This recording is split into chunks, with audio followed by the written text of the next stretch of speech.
नमस्कार दोस्तों, मैं राजकुमार प्रजापति। दोस्तों, अंग्रेजी के सेंटेंस को इंटरोगेटिव बनाना, एक सेंटेंस अफर्मेटिव सेंटेंस को इंटरोगेटिव बनाना बच्चों का खेल है। बहुत ही सरल काम है एक सेंटेंस को इंटरोगेटिव बनाना, एक प्रश्नवाचक वाक्य में बदलना बहुत ही आसान है।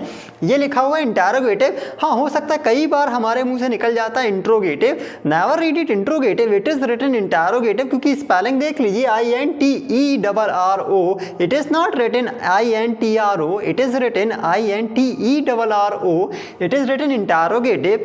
तो इसको इंटरोगेटिव सेंटेंस बोलते हैं और बहुत ही सरल है इंटरोगेटिव सेंटेंस बनाना। वैसे नियम तो कहता है यदि आप इंटरोगेटिव सेंटेंस बनाना चाह रहे हैं तो यदि हेल्पिंग वर्ब्स हैं, हेल्पिंग वर्ब्स कौन सी, ये वाली एम, इज, आर या वॉज वर है या हैव एज है, सेंटेंस में यदि ये हैं तो आप इनको उठा के आगे कर दें सब्जेक्ट के और सेंटेंस यहाँ पे बनेगा इंटरोगेटिव। जैसे कि आपने सुना होगा यू आर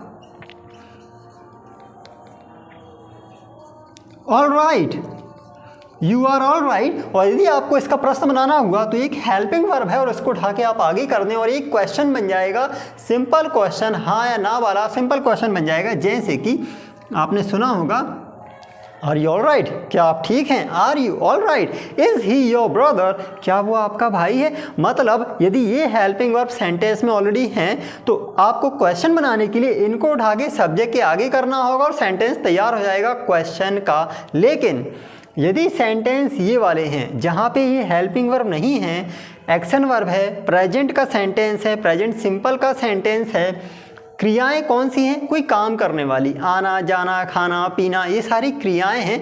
हिंदी में पहचानने का एक तरीका है, हिंदी में लास्ट में ना आता है, जाना, खाना, बोलना, तो यहाँ पे जो ना है ये क्रिया को दर्शाता है, मतलब एक एक्शन का काम है। एक्शन मतलब कोई काम करना, आना एक काम है ना, आना जाना पढ़ाना बोलना, आपको कोई मूवमेंट दिख रही है मतलब कोई काम कर रहा है यहाँ पे।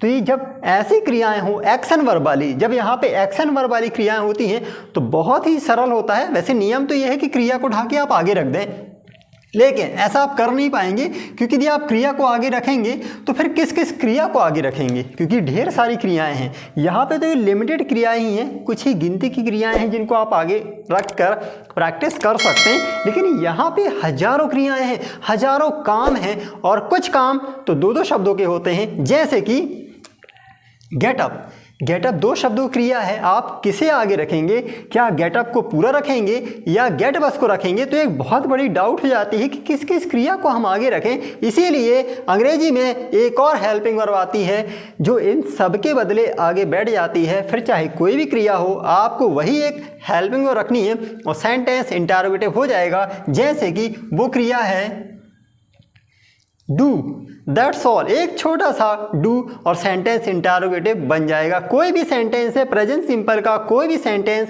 आप बस उसके आगे डू रख दीजिए और सेंटेंस क्वेश्चन हो जाएगा। जैसे कि पहले सेंटेंस था एक simple sentence, you go to school every day, आप रोज स्कूल जाते हो, आप प्रतिदिन स्कूल जाते हो, और जब इसका आपने डू रखा सब्जेक्ट के पहले तो सेंटेंस होगा do you go to school every day, क्या आप प्रतिदिन स्कूल जाते हो, do you go to school every day. यहाँ पे भी यही, यू नो राम, आप राम को जानते हैं। आपको प्रश्न बनाना है तो आप सिंपल यहाँ पे डू रख दें और सेंटेंस इंटरोगेटिव हो जाएगा। जैसे कि डू यू नो राम, क्या आप राम को जानते हैं।